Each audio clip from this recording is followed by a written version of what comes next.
السلام علیکم ورحمۃ اللہ وبرکاتہ۔ خواتین و حضرات، آج میچ میک ویلاگز آپ کے لیے ایک نئی کہانی لے کے آیا۔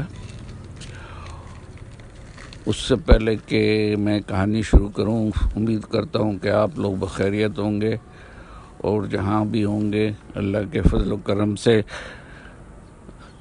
خیر خیریت سے ہوں گے اور اللہ کے امان میں ہوں گے۔ جزاک اللہ خیرن۔ آج آپ کو ایک کہانی افلاطون کی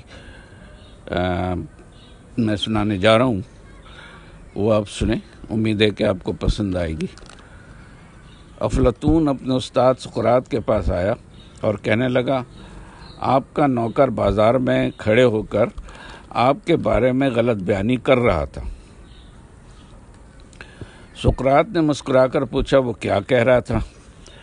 افلاطون نے جذباتی لہجے میں جواب دیا، آپ کے بارے میں کہہ رہا تھا۔ اس کے کچھ بولنے سے پہلے سقراط نے ہاتھ کے اشارے سے اسے خاموش کروایا اور کہا، تم یہ بات سنانے سے پہلے اسے 3 کی کسوٹی پہ رکھو، اس کا تجزیہ کرو اور اس کے بعد فیصلہ کرو، کیا تمہیں یہ بات مجھے بتانی چاہیے یا نہیں؟ افلاطون نے عرض کیا، اے استاد محترم، 3 کی کسوٹی کیا ہے؟ سقراط بولا، کیا تمہیں یقین ہے کہ تم مجھے جو یہ بات بتانے لگے ہو یہ بات 100% سچ ہے؟ افلاطون نے فوراً انکار میں سر ہلا دیا کہ نہیں۔ سقراط نے ہنس کر کہا، پھر یہ بات بتانے کا تمہیں مجھے بتانے کا کیا فائدہ ہوگا؟ افلاطون خاموشی سے سقراط کے چہرے کی طرف دیکھنے لگا۔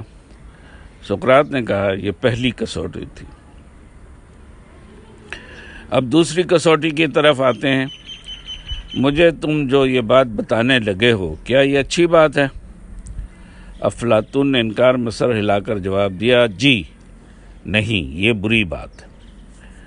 سقراط نے مسکرا کر کہا، کیا تم یہ سمجھتے ہو کہ تمہیں اپنے استاد کو بری بات بتانی چاہیے؟ افلاطون نے پھر انکار میں سر ہلا دیا۔ سقراط بولا، گویا یہ بات دوسری کسوٹی پر بھی پورا نہیں اترتی۔ افلاطون خاموش رہا۔ سقراط نے ذرا سا رک کر کہا، اور آخری کسوٹی یہ بتاؤ، یہ جو بات تم مجھے بتانے لگے ہو، کیا یہ میرے لیے فائدہ مند ہے؟ افلاطون نے انکار میں سر ہلایا اور عرض کیا، یا استاد، یہ بات ہرگز آپ کے لیے فائدہ مند نہیں ہے۔ سقراط نے ہنس کر کہا، اگر یہ بات میرے لیے فائدہ مند نہیں تو پھر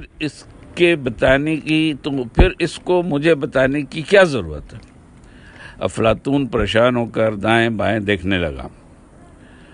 سقراط نے گفتگو کے یہ 3 اصول آج سے ہزاروں سال قبل وضع کر دیے تھے۔ اس کے تمام شاگرد اس پہ عمل کرتے تھے۔ وہ گفتگو سے قبل ہر بات کو 3 کسوٹی پہ پرکھتے تھے۔ کیا یہ بات 100% درست ہے؟ کیا یہ بات اچھی ہے؟ کیا یہ بات سننے والے کے لیے مفید ہے؟ اگر وہ بات 3 کی کسوٹی پہ پوری اترتی تھی تو وہ بے دھڑک بول دیتے تھے، اور اگر وہ کسی کسوٹی پر پوری نہ اترتی یا پھر اس میں سے کوئی ایک عنصر کم ہوتا تو خاموش ہو جاتے تھے۔ آج ہمارے معاشرے کو بھی اس 3 کی کسوٹی کی بہت ضرورت ہے، جہاں نکتہ چینی، چغل خوری، تہمت بیانی اور گمراہ کن باتوں کا دورہ ہے، اور ہر فرد دوسرے کے لیے زبان کے تیر چلانے کی طاق میں بیٹھا ہوا ہے، اور جس کی وجہ سے بہت سے افسوسناک واقعات جنم لے رہے ہیں۔ امید ہے کہ آپ کو یہ ویڈیو پسند آئی ہوگی، اور اگر یہ کہانی پسند آئی ہے تو اسے لائک کریں، شیئر کریں اور اس چینل کو سبسکرائب کریں۔ جزاک اللہ خیراً۔ اللہ حافظ۔ ملتے ہیں پھر اگلی ویڈیو کے ساتھ۔ اللہ آپ کو خوش رکھے اور آپ کا حامی و ناصر ہو۔ جزاک اللہ خیراً۔